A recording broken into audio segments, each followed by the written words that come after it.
Hi everyone, this is Carolina. Thank you so much for joining me on my seasonal Saturday series. This is my second project, this little hot cocoa mug holder, and basically I used a spoon for the marshmallows, and inside, once you open up your little card front here, you'll see the cocoa packs that I put together. Each of those little holders holds one, and the spoon with the marshmallow is just a perfect warm winter treat. So why don't we go ahead and get started. You want to go ahead and grab your 8x5 piece of cardstock that you're going to use for your card front, and you're going to score at 4. So basically you'll end up with a 4x5 card base. Okay, so make sure that crease is really good, because that crease is what's going to help you it's your guide basically to know where to cut up to.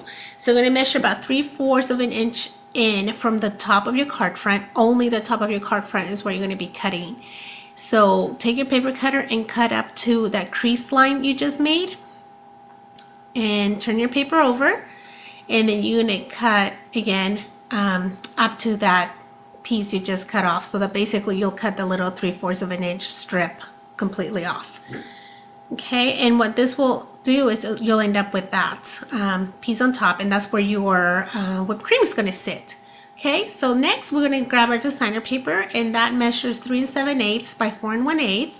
With my folder corner rounder, I'm just going to round off the edges, because come on, let's face it, most mugs are round, not square, though mine looks kind of square, but anyways, kind of fits. So I did that to my designer paper as well as to my card base. And I used a tape runner to adhere my designer paper. If you're more comfortable with liquid glue, use that. Really, whatever you fancy. Just remember, this is the first thing the person's going to see, whoever you give it to. So just make sure that you don't have a lot of glue or anything showing. Then I use the bottom edge of it as my guide to make sure that I get it centered completely in the middle. And once you do that, you'll end up with basically your card front already done. Next thing you want to do is grab the white piece of paper and the strips you'll be using for your whipped cream. And I just kind of inked up the strips. And the strips are 4 3/4 by 3/4 is the bottom strip, and 3 7/8 by 1/2 inch strip on top. And that's going to be all glued down to the piece of white cardstock that measures 4 inches by 3.5, and this piece is what's going to be your whipped cream. Now I use this as my guide, and what I like to do is just basically I hand drew it. I didn't have a template or anything, and I used the bottom, my card base, as my guide basically to know exactly where I need to begin my whipped cream, and penciled it through, and then just took scissors, cut it off, and just kind of used it as a guide. And you know, basically it's just whipped cream using the Versamark pen, which I don't know if you've seen this marker. It's amazing. It has 2 sides, and I use the thinner side to make some doodles. And basically all it is Versamark in a pen. How cool is that?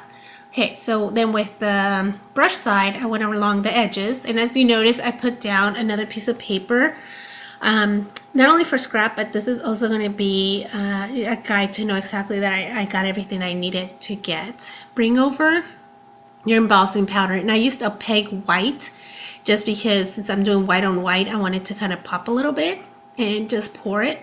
Be very generous with it, and like I said, I have the scrap piece underneath, and I will actually capture all your excess embossing powder, ensuring that you don't waste anything.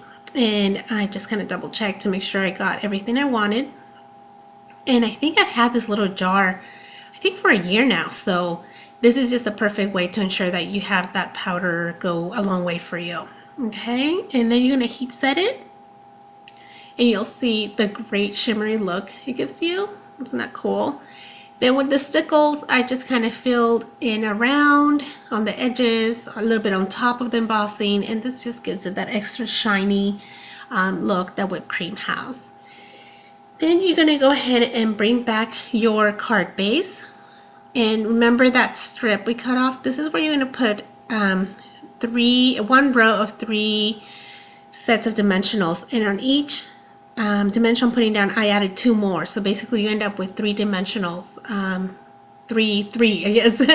And then that's where you're going to put your base. So you want that lift basically, and you want to put it right on top of your card front because your card front is going to be tucked in. So just make sure at least you put 3 dimensionals on top of each other so you'll have enough of a lift, and then you'll given your cocoa packet room for it to be able to sit perfectly. Okay, next we're going to work on the handle, and I just cut these out with the Coluzo.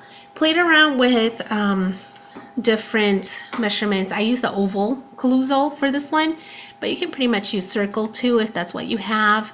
Use any kind of pattern, I don't know, bowl or something, same thing. And then I inked up the edges on this as well to make it pop a little bit, and then just adhered it together.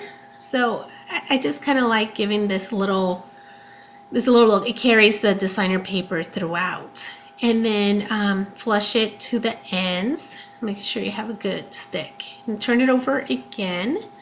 And that's where you're going to be putting your handle in. And I kind of just like to do it with the card front closed because then it gives you a good indication to how far in or how far out to put your handle. Add its tape runner. You can use liquid adhesive again, or you can use double sticky tape, really whatever you fancy. Just make sure you have a good stick on that, because that's where your spoon's going to rest. Okay, so that's that. Next thing we're going to do is little sentiments, because I hadn't done a sentiment for any of the mugs that you've seen so far, so I wanted to do one here. And I wanted to use something like this one's called Warm Winter Wishes by Carolyn King, and she designed it for Gina K Designs. Some of I believe actually 100% of the profits that she's making for this is going to a charity that she's basically in her grandmother's name, so you got to check it out. It's a really cute set. So I went with Warm Winter Wishes, given the fact that we're giving hot cocoa. Inked up the edges, punched it out with ovals, added some pearls, and then put everything on a scallop oval, and adhered this to the front of my mug with dimensionals.